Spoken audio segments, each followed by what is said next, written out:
What is going on, guys? Welcome. I hope you guys are all having a fantastic day. Guys, I have a really special knife for you that I'm going to be showing you today. I'm really excited. So, here it is. It is a modded Demko AD20. This thing is heavily modded. We got the original goat scales, we got the flame anodized hardware, we got the milled hole right here.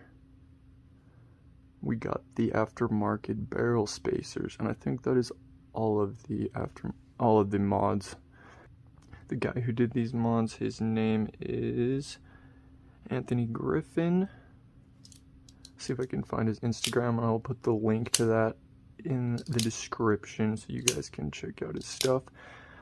So yeah, the overall appearance, super freaking sleek. I mean, obviously it's an AD20, and these are not titanium scales. These are the aluminum billet non-coated scales from GOAT, the original GOAT scale company that makes aftermarket scales for Demko knives. I'm not sure if they make scales for different companies, but it feels very similar to titanium, like maybe just a hair lighter. Very, very small difference in my opinion. Like, it's still got a good weight to it. It probably would be a little heavier. So this comes in at 5.8 grams with all these mods. I'm not sure.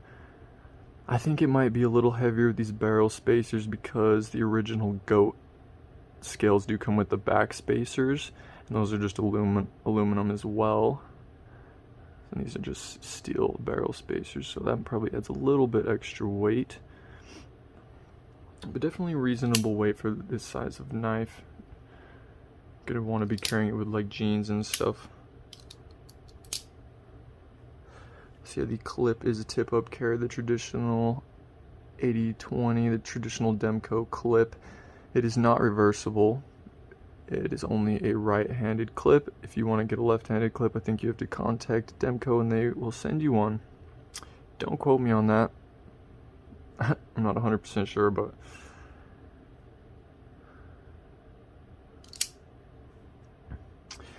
since the blade shape is the obvious worn cliff, the AD20 does come in two different blade shapes. It comes with the clip point and the worn cliff, like so.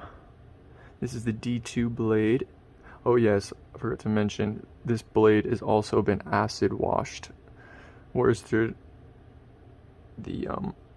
stock finish, or the finish that comes on the blade, is just a stone wash, I believe.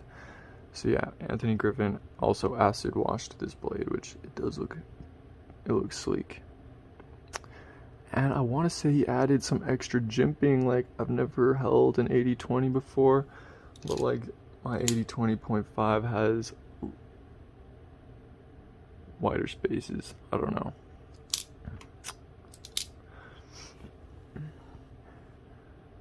The action is amazing. Of course, anyone who has handled a Demko AD20 or 20.5 knows that it's extremely fidgety.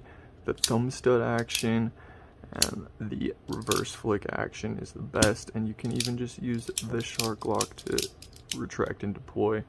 It's super satisfying, and the uniqueness of the shark lock definitely adds to the whole sought after aspect of these knives. One thing I should say, the jimping on here is a little aggressive, and if you do fidget with it a lot, you will get some like annoyance on your finger. So you might want to sand it a little bit. The ergonomic factor, it's a little bit thicker than the AD20.5, no doubt, but the ergonomics are absolutely amazing. It's definitely a full-size knife. You can get full 4-finger grip with room to spare for sure, and you can really choke up with this finger choil and use that for some precise cutting. You can use the jimping on the blade for different types of precise cutting. It's really just a beefy user of a knife. This thing is meant to be beat on and used. I've been wanting to get an AD20 for a long time. And all I got is my AUS 10A 8020.5, unfortunately, but it's cool. I like it. It's got the shark lock. It's still fidgety, but one day, man, I'm gonna get one of these beasts. So yeah, the stock scales, I don't know if these came with this knife. I don't know if these are aftermarket scales, but they're G10. So when he bought this knife, I don't know, I think he got it used from someone. And it came with these G10 scales. They're kind of cool. They get the camo design. Not a huge fan of them personally. These are way cooler in my opinion. So yeah, let's do a few little measurements. So the handle length is 4.75 inches. The blade length is just over 3 inches, barely 3.1 inches maybe. The overall length is 8.4 inches, and the weight is 5.8 ounces. But the thickness of the handle is right at 0.75 inches. And the thickness of the blade stock is 1/8 of an inch. I had to count that for a second. So yes, full-size knife. This thing is a beast. Absolutely beautiful. But yes, this is not my knife. This is my friend Corey Frost's knife. He let me borrow it. He runs a group on Facebook where he buys and sells knives. He has a lot of good stuff in.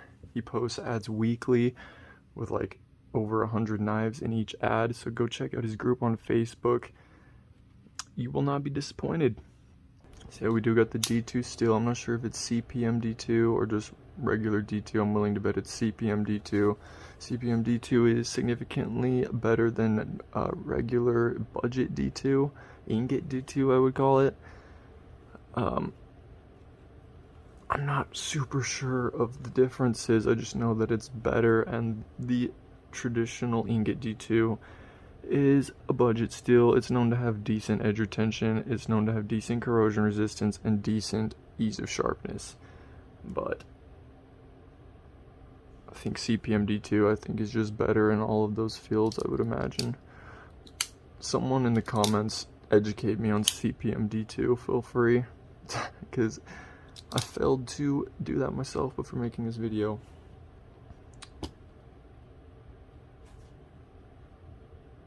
Alright guys, I hope you enjoyed the video. Thank you so much for watching, and please have a nice evening. Peace.